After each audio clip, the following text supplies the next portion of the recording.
म्हणजे विजयाचा घास इंग्लंडने घेतलाच होता की आपल्या इंडियाने म्हटलं, बेटा तू कुठं खाऊ राहिला एकटा एकटा, चल सोबत शेअरिंग कर. तर रामराम मंडळी. मंडळी, काल बिलीव्ह या शब्दाचा अर्थ खरा समजला. मित्रांनो, हारणारी मॅच फक्त बिलीव्ह या शब्दामुळे आपण जिंकलो आहे. त्याला कारणीभूत ठरला आहे मोहम्मद सिराज. भाऊ मोहम्मद सिराज DSP याला मानलं पाहिजे, त्याला हॅट्स ऑफ. मित्रांनो, लास्टच्या दिवशी फक्त 35 धावा पाहिजे होत्या आणि 4 त्यांचे फलंदाज बाकी होते.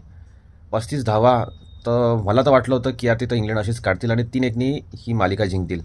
पण त्यांच्या या विजयात अडसर ठरला तो म्हणजे आपला मोहम्मद सिराज.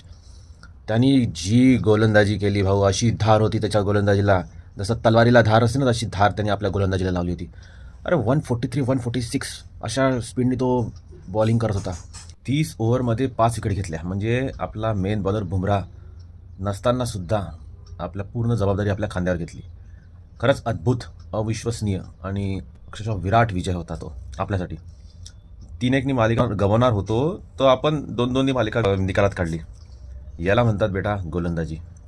म्हणजे विजयाचा घास इंग्लंडने घेतलाच होता की आपल्या इंडियाने म्हटलं, बेटा तू कुठं खाऊ राहिला एकटा एकटा, चल सोबत शेअरिंग कर, शेअरिंग इज केअरिंग, असं म्हणून त्यांनी तो विजयाचा घास सोबत सोबत खाल्लेला आहे. मोहम्मद सिराजने तो एक कॅच सोडला होता, लोक त्याला शिव्या घालत होते, पण त्याची भरपाई त्याने लास्टच्या दिवशी करून दिली. मित्रांनो, यार काय वेग होता त्याच्या बॉलिंगचा, प्लस काय तो अक्षरशः झपाटला होता, तो पागल झाला होता. तो म्हणे काही करून मला ही मॅच जिंकायची आहे. अवघ्या 6-7 रनांनी जिंकणं म्हणजे एक मोठी गोष्ट आहे भारतीयांसाठी.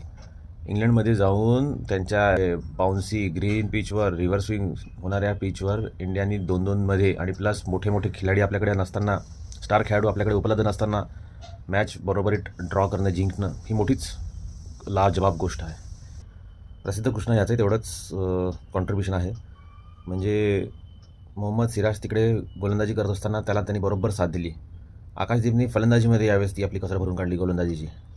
तर मित्रांनो, बस ही मालिका आपली 2-2मध्ये निकालात निघालेली आहे. म्हणजे हारता हारता आपण जिंकलेलो आहे. तर बस मित्रांनो, ही न्यूज कव्हर करायची होती. तर व्हिडिओ आवडला असल्यास please like, share and subscribe to my channel. Thank you and bye bye.